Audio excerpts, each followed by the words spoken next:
नमस्कार दोस्तों आज बात करेंगे ऐसी योजना के बारे में जो सरकार विवाहित व्यक्तियों को जिन जो अंतरजातीय विवाह करते हैं उनको 2.5 लाख से 5 लाख रुपए देगी। उसमें सबसे पहले इस स्कीम का नाम बता देता हूं मैं आपको। इस स्कीम का नाम है अंतरजातीय विवाह डॉक्टर अंबेडकर योजना दलित। ठीक है। इस योजना के तहत भारत सरकार जो है वो 2.5 से 5 लाख रुपए तक देगी। इसमें इसका मेन मकसद क्या है दोस्तों? इसका मेन मकसद है एक समाज का दूसरे समाज में विवाह कराना। और इसमें जो है जो नस्ल जो होंगी उसमें एक ऐसी खासियतें होंगी जो मतलब रोटी और बेटी का रिश्ता निभाती हैं।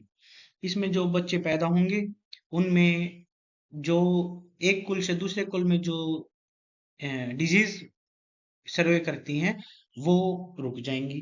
दूसरा क्या है, इसमें समाज का एक अमीर समाज एक गरीब समाज दोनों में आदान प्रदान होगा और उससे समाज में जो गैप जो डिस्टेंस बना हुआ वो खत्म हो जाएगा।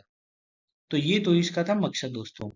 अब बात करते हैं इसका शुभारंभ कब हुआ था। इसका शुभारंभ 2014 में भारत के प्रधानमंत्री श्री नरेंद्र मोदी जी ने किया था। और इस पे अगर आपको इसकी वेबसाइट के बारे में अगर कुछ जानकारी लेनी है तो दोस्तों इसकी जानकारी के लिए मैं आपको बता दूं, इसमें एक वेबसाइट है अम्बेडकर foundation.nic.in। इस वेबसाइट पर जाके आप इसके बारे में जानकारी प्राप्त कर सकते हैं। मैं इसकी मुख्य विशेषताओं के बारे में बता दूं। इसकी मुख्य विशेषताएं क्या हैं? अंतरजातीय विवाह की प्रथा को प्रोत्साहित करना इसकी मुख्य विशेषता है, ताकि एक समाज का दूसरे समाज में जो है एक जाति का दूसरे जाति में विवाह हो और उससे दोनों जातियों के बीच में जो गैप है वो खत्म हो। दूसरा, युवाओं को पैसे की सहायता प्रदान करना इसका एक अन्य उद्देश्य है, ताकि जो व्यक्ति नई नई शादी करते हैं उनके पास सबसे ज्यादा दिक्कत आती है फाइनेंशियल असिस्ट की। अगर उनके फाइनेंशियल असिस्ट अगर सरकार दे देती है उनको तो वो अच्छी तरह अपना जीवन यापन कर सकते हैं। तीसरी बात करते हैं केंद्र सरकार द्वारा दी गई वित्त पोषित एक सेंट्रल गवर्नमेंट जो है, सेंट्रल गवर्नमेंट उसमें कुछ अन्य जो है धन प्रदान करती है जिससे उनका जीवन यापन अच्छी तरह हो सकता हो। सभी जातियों के समान लाना इसका मेन उद्देश्य जो है, सभी जातियों को समान लाना इसका एक अन्य उद्देश्य है। लाभार्थियों की कुल संख्या जो है 500 जोड़ों को अनुदान 2020 में और 500,000 जो है हर साल इसकी जो है लाभार्थी बढ़ते हैं। ये तो मैंने आपको कम बताया है क्योंकि अभी जो इनका डाटा है वो कम अपडेट है और जो लेटेस्ट है वो कम से कम लाखों में पहुंच गया होगा जितना मैं मानता हूँ। ठीक है। और छठा जो है दंपति के लिए आर्थिक अनुदान, यानी पति पत्नी को एक 2.5 लाख से 5 लाख रुपए जो है उसको सरकार देगी। और इसका एक अन्य उद्देश्य है पायलट आधार पर क्रियान्वयन। पायलट आधार मतलब जितनी स्पीड से इसका क्रियान्वयन हो उसका क्रियान्वयन किया जाए तो देश में बहुत ही अच्छा समाज में गैप खत्म होगा। और आठवां इसका जिला प्राधिकरण विवाह समारोह की व्यवस्था करेगा। जो जिला प्राधिकरण है ना वो विवाह समारोह की जो व्यवस्था करेगा, जो खर्चा आएगा उसमें वो करेगा। उसमें लगभग 25,000 रुपए सरकार उनको भेजेगी ताकि उनका वो करवा सके। अब बात करते हैं प्रोत्साहन योजना का विवरण। इसमें सबसे पहले दंपति को 5 साल की अवधि तक जो ये पैसे दिए जाएंगे। पहले 50% दिए जाएंगे, उसके बाद धीरे धीरे करके इस तरह दिया जाएगा। इसकी पात्रता और मानदंड क्या होंगे दोस्तों? इसकी पात्रता और मानदंड होंगे विवाह अंतरजातीय प्रकृति का होना, यानी अंतरजातीय विवाह होना चाहिए, यानी एक कास्ट का नहीं होना, अंतरजातीय होना चाहिए। दूल्हा और दुल्हन की कानूनी उम्र होनी चाहिए, यानी दुल्हन की 18 साल और दूल्हे की 21 साल।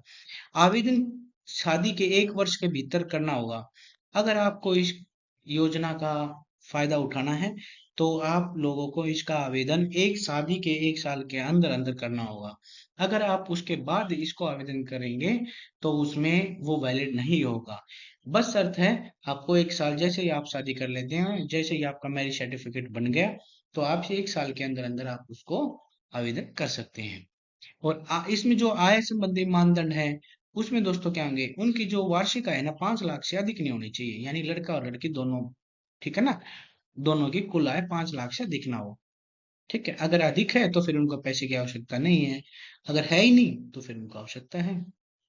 हिंदू विवाह दिन, जो ये शादी होगी ना इनके हिंदू विवाह के अनुसार होगी, यानी अग्नि के चारों तरफ फेरे फेरे जाएंगे और उनको माला डाली जाएगी।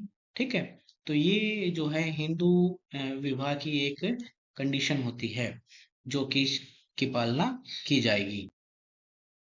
और ये सिर्फ एक इसका छठा जो पॉइंट जो है दोस्तों वो क्या है, ये सिर्फ एक शादी के लिए मिलेगा।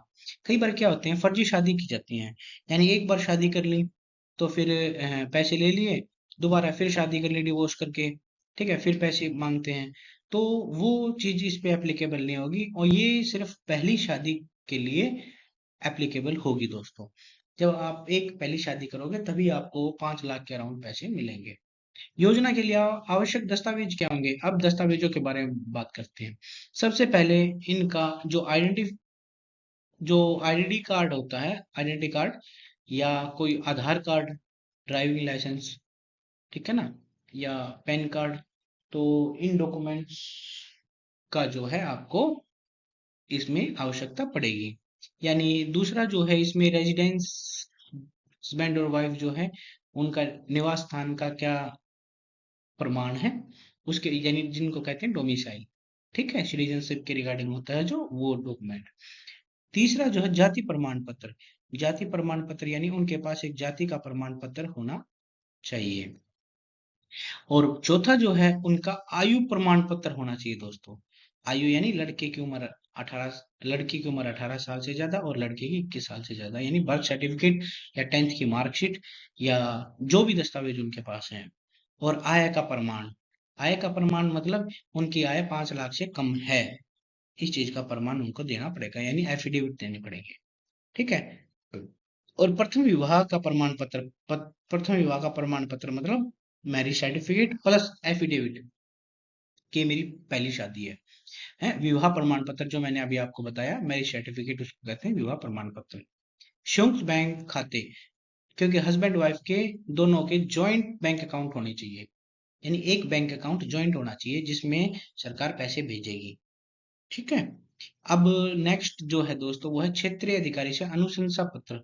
अनुशंसा पत्र मतलब जो वहाँ के लोकल जो ऑफिसर होंगे जिनको क्षेत्रीय ब्लॉक बीडीओ कहते हैं, ब्लॉक डेवलपमेंट ऑफिसर बीओ, ठीक है, उनका जो है एक एफिडेविट होगा या उनकी तरफ से एक ऐसा प्रमाण पत्र दिया जाएगा। तो ये जो दस्तावेज मैंने 8-9 मैंने आपको बताया, इनकी आपको आवश्यकता पड़ेगी अगर आपको इसमें अप्लाई करना है तो। अब बात करते हैं दोस्तों योजना के पंजीकरण कैसे करेंगे हम। इसमें सबसे पहले अगर हम आवेदन करना चाहते हैं तो ये जो है वेबसाइट मैंने आपको बता रहा हूँ, अम्बेडकर फाउंडेशन .nic.in, AMBEDKARFOUNDATION.nic.in, इस वेबसाइट पे जाके आप इस पे अप्लाई कर सकते हैं। ठीक है, और जो आप आवेदन करोगे उसको आप डाउनलोड कर लें। डाउनलोड करने के बाद उसका प्रिंट निकलवा लें। प्रिंट निकलवाने के बाद जो है आपको ये सभी दस्तावेज साथ लगाकर, ठीक है, आपके संबंधित विभाग में जमा करवाने होंगे। ठीक है, जमा करवाने के बाद आपको इसके पैसे जो हैं कुछ टाइम के बाद, जो भी मिनिमम प्रोसीडिंग जो लगेगी उसके बाद जो है सरकार आपके अकाउंट में पैसे भेज देगी। दोस्तों अगर आपको ये वीडियो पसंद आई है तो प्लीज चैनल को सब्सक्राइब कर लें। अगर वीडियो पसंद आई है तो लाइक करें, अगर पसंद नहीं आएगी तो डिसलाइक करें। आशा करता हूँ मिलते हैं नेक्स्ट वीडियो में। जय हिंद, जय भारत।